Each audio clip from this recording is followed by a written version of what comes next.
श्री स्वामी समर्थ। शत्रुपीडा, शत्रूचा त्रास जर तुम्हाला होत असेल आणि शत्रुपीडा कायमची नष्ट करायची असेल तर फक्त एका नारळाचा उपाय हा तुम्ही नक्की करून बघा। नमस्कार, तुमच्या सगळ्यांचे स्वागत आहे माझ्या स्वामी कृपा ह्या चॅनलमध्ये।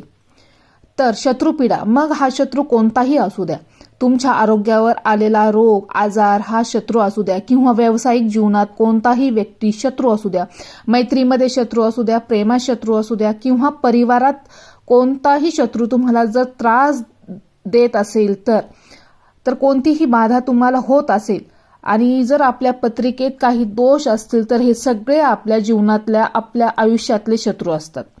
तर या शत्रूंना आपल्याला जर बाजूला करायचे असेल तर त्यांना नष्ट करायचे असेल तर आपल्याला एका नारळाचा एक छोटासा उपाय करायचा आहे।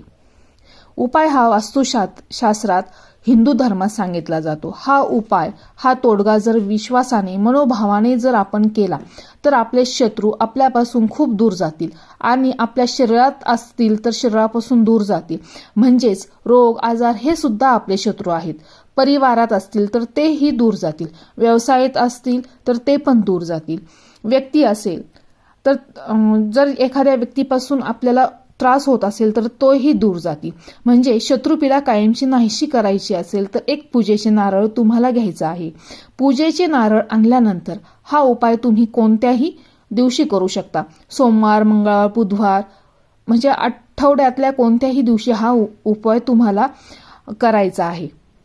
ज्या दिवशी तुम्हाला वेळ आहे त्या दिवशी हा उपाय करायचा आहे। फक्त सूर्य मावळण्याच्या आधी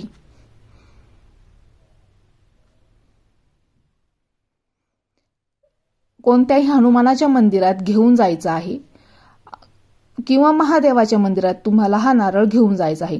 बजरंगबलीच्या मंदिरात किंवा महादेवाच्या मंदिरात हा नारळ घेऊन जायचा आहे। तिथे जाऊन महादेवाच्या समोर किंवा बजरंगबलीच्या समोर तुम्हाला बसायचं आहे, तिथे नमस्कार करायचा आहे आणि दोन्ही हातात तो नारळ घ्यायचा आहे।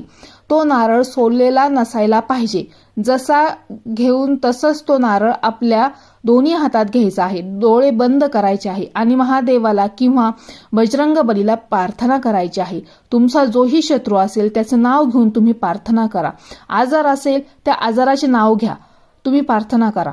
व्यवसायातील शत्रू असेल किंवा परिवारातील शत्रू असेल, मैत्रीतला शत्रू, प्रेमातला शत्रू, त्याचं नाव घ्या आणि शत्रू पिढ्यांपासून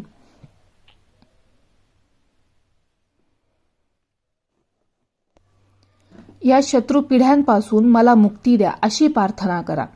माझ्या आयुष्यातून शत्रुदोष दूर करा, इडापिडा नष्ट करा, आजार मला जो आजार आहे तो दूर करा अशी प्रार्थना करायची आहे। आणि तो नारळ महादेवाच्या शिवलिंगाजवळ किंवा बजरंगबलीच्या चरणाकडे ठेवून द्यायचा आहे। बस एवढासा छोटासा उपाय तुम्हाला करायचा आहे आणि घरी यायचा आहे।